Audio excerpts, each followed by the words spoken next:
Go to oil. Let's flip over to oil.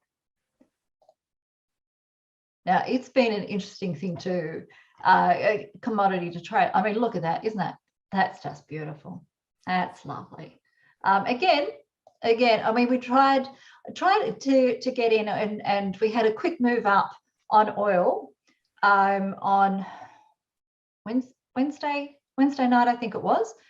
Clicked us in, but that move was too quick for my liking, and I put a warning out to say, quick big move on oil normally means a very large retracement back down again, and we got that.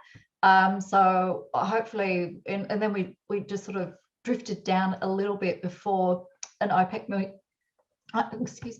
meeting. But you can see here, and priceless examples of quick flick up, big retracement down, quick flick up, big retracement down. That was a bit more of it just hit the wall with that level of consolidation, and back it came down. So when we had a bit of a move out, these are the inventories, and there's a bit of an issue with inventories at the moment, and there's we had quite a few layers of things happening as well with, like I said, Russian troops assembling at a border, and Russia is one of the larger OPEC plus countries that are producing, and they're trying to flex a little bit. That will have an impact on oil and natural gas prices. Nigeria had some issues. There was a landslide in Ecuador.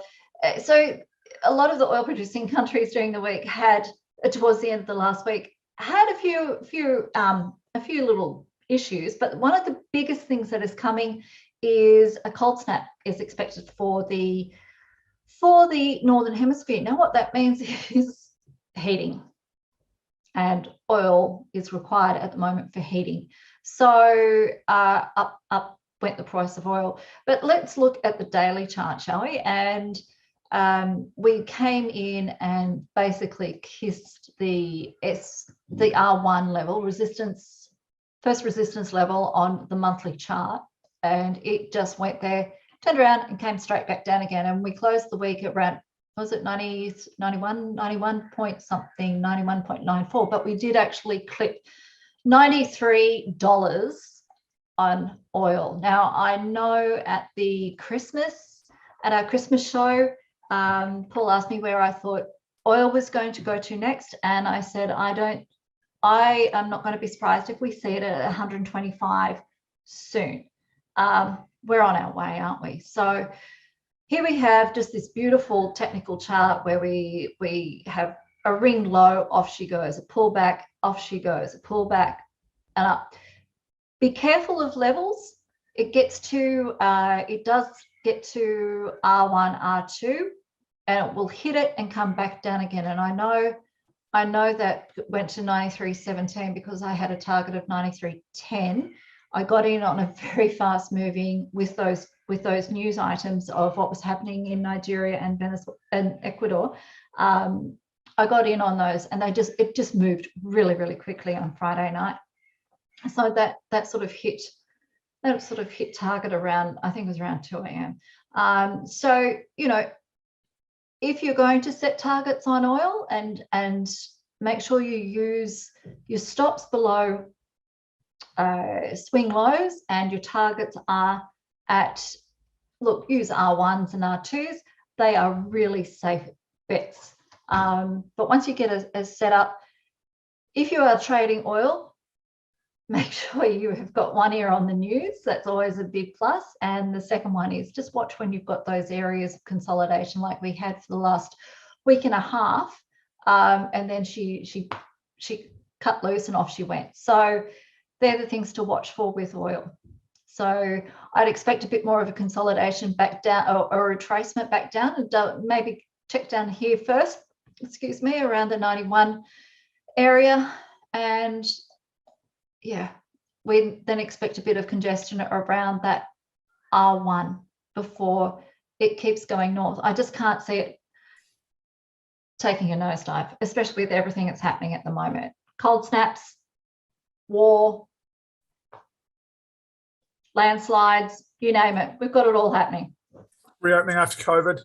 While New Zealand's locking down at the moment, the rest of the world is opening up. Big markets are opening up, aren't they? US, Europe, they're trying to get on with the world, right? They're trying to get people back doing things, and that's all good for oil, right? Oh, it's good for oil and for airlines and things like that. It just and economies in general are just starting to crank back up again and get going, and they can't be closed forever.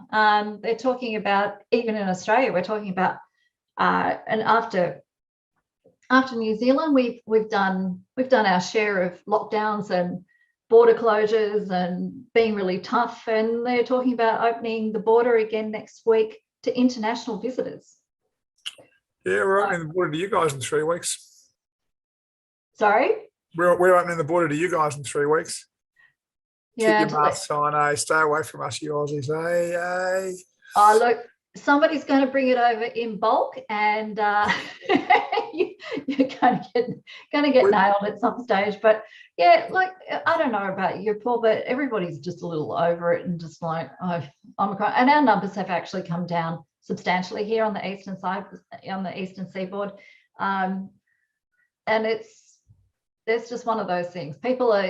Some people are getting sick. Kids in general are not getting that sick. They're getting it and having it for a couple of days and shaking it off like a head cold, like kids do.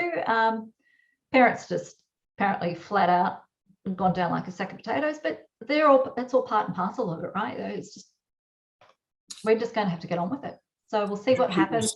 Conversation for another day, Ainsley. We really see where we go. But as they said, it's part of the economy cranking up, but everybody's trying to crank back open and get going, and that will have an impact on oil.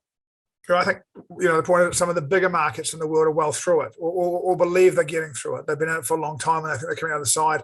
Other markets, still in the middle of it. Other markets just coming out of it, and other markets going into it. But the smaller markets seem to be going into it. COVID just got into, I think, Tonga, maybe even into the Cooks, into New Zealand. A couple hundred cases a day here. We're going to be doing going the other way, I would imagine, doing a bit less. But we're not going to affect the cost of oil. When New Zealand closes down, no one's going to care. I remember having a conversation about oil at $8 and saying, in fact, I remember having a conversation at $20 and saying, you just got to buy oil. You buy it at 20, you buy it at 15, you buy it at 10, you buy it at 5. You just buy it here because it can't stay down here for long.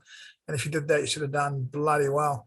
Thank you for that, Ainslie. Always great to have your views on it. And always interesting to see two such contrasting markets, not only in the period that we're looking at, but really for the last 12 months, where gold's gone sideways for 12 months and oil generally has gone from $8 to $90 over 12 months. It's gone a long way over a period of time, hasn't it?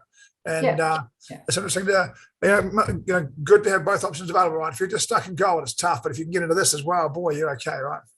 Yeah, it's been okay. And it's been quite a technical chart as well, which is quite nice, which I quite, as you know, I quite like the technicals and things balanced and neat and tidy. And it does, like I said, though, you've got to, one of the idiosyncrasies with oil is you have a big, fast, quick move, you will generally have a big pullback. But what happened on Friday was a big, fast move, but there was just these layers of news just coming one after another, and it just all happened and it just exploded. So that's why I expect to see a bit of a retracement at the beginning of next week before I move up again.